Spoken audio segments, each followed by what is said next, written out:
அனைவருக்கும் வணக்கம். திருப்பூரிலிருந்து எஸ் தியாகராஜன்.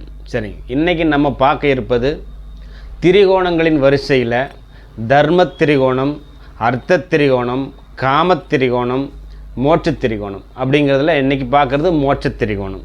சரிங்க, மோட்ச திரிகோணத்தின் அதிபதிகள் மோட்ச திரிகோணம் யார் யார் அப்படின்னு பார்த்தீங்கன்னா கடகம், விருட்சகம், மீனம் இந்த ராசிக்காரங்களும் இந்த லக்னத்துக்காரங்களே இவங்க ஆட்டோமேட்டிக் தன்னை போலே சகலமும் எல்லாத்தையும் அனுபவிச்சுட்டு போகிறவங்கன்னு சொல்லுது.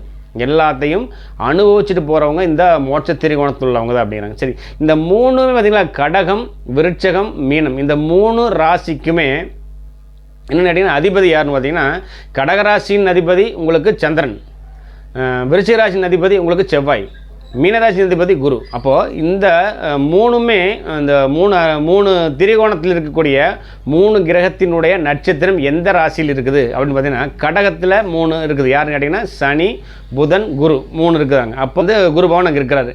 இதே மாதிரி இங்கே பாருங்கள், எங்கேன்னு பார்த்தீங்கன்னா விருச்சிகத்தில் பார்த்தீங்கன்னா அதே தான். யார்? குரு, சனி, புதன் இந்த 3 பேரும் இங்கேயே தான் இருக்கிறாங்க. அதே மாதிரி வந்து பார்த்திங்கன்னா மீனத்துலேயும் குரு, சனி, புதன் 3 பேர் இருக்கிறாங்க. இந்த 3லேயுமே குரு பகவானினுடைய நட்சத்திரம் இருக்குதுங்க. ஏன்னு கேட்டிங்கன்னா இப்போ நம்ம எடுக்கக்கூடியது வந்து பார்த்திங்கன்னா சந்திரன், செவ்வாய், குரு.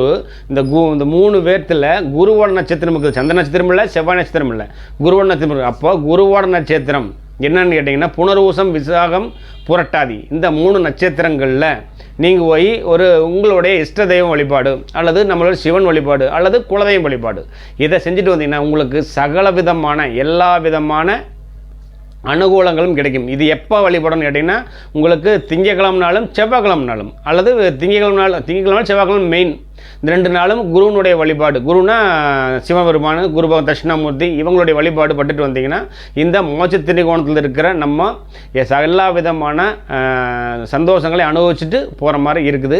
இதுதான் வந்து மோட்ச திரிகோணத்தினுடைய ஒரு தன்மை.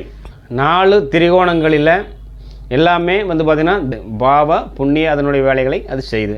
அதனால் நம்ம வந்து எந்த ஒரு பாதிப்பு இல்லாத ஒரு நட்சத்திரத்தினுடைய சாரம் வாங்கியிருந்தாலும் நம்மளுடைய வாழ்க்கை நம்ம இறுதிக்கால வாழ்க்கையாகட்டும், நம்ம ஒரு வேலை செய்கிறோமோ அந்த வேலை வந்து ஒரு சுபமாக முடியணும், அதாவது தப்பாகவே செஞ்சால் கூட அது சுபமாக முடியணும் அப்படிங்கிற அமைப்பெல்லாம் இதில் இருக்குதுங்க.